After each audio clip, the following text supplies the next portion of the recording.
Have you ever added something to an array and then realized there's no space left?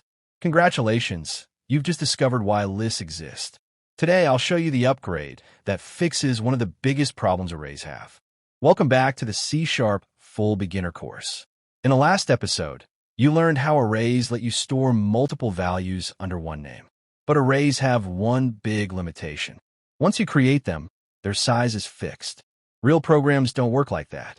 They grow, shrink, and change constantly. That's exactly what lists are designed for. Why lists exist? Arrays are great, but they are rigid. If you want to add or remove items, arrays quickly become inconvenient. Lists solve this problem by allowing their size to change dynamically.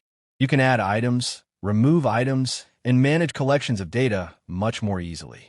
This makes lists one of the most commonly used data structures in C#. What a list is? A list is a collection of values, just like an array. All values inside a list must be the same data type.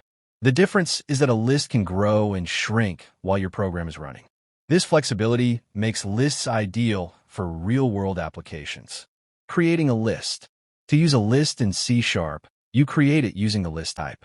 Once created, you can add values to it one by one. You're no longer limited by size. The list takes care of managing memory for you behind the scenes. Accessing values in a list. Just like arrays, lists use indexes. Indexes start at 0. You can read values, print them, or update them using their index position. If the list changes size, the indexes adjust automatically. Adding and removing items. One of the biggest advantages of lists is how easy they are to modify. You can add new items at any time. You can remove items when they're no longer needed. You can also check how many items the list currently holds. This makes lists perfect for dynamic data. Lists and loops. Lists work beautifully with loops.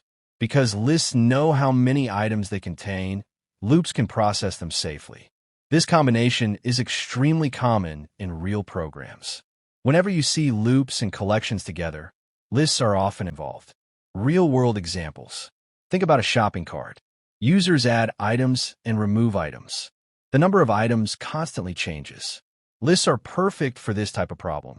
They're also used for usernames, scores, messages, and much more.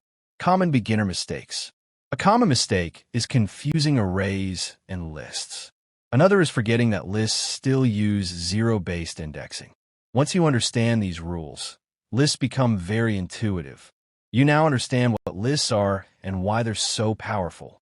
If this lesson helped, subscribe, share the video, and comment what topic you want next.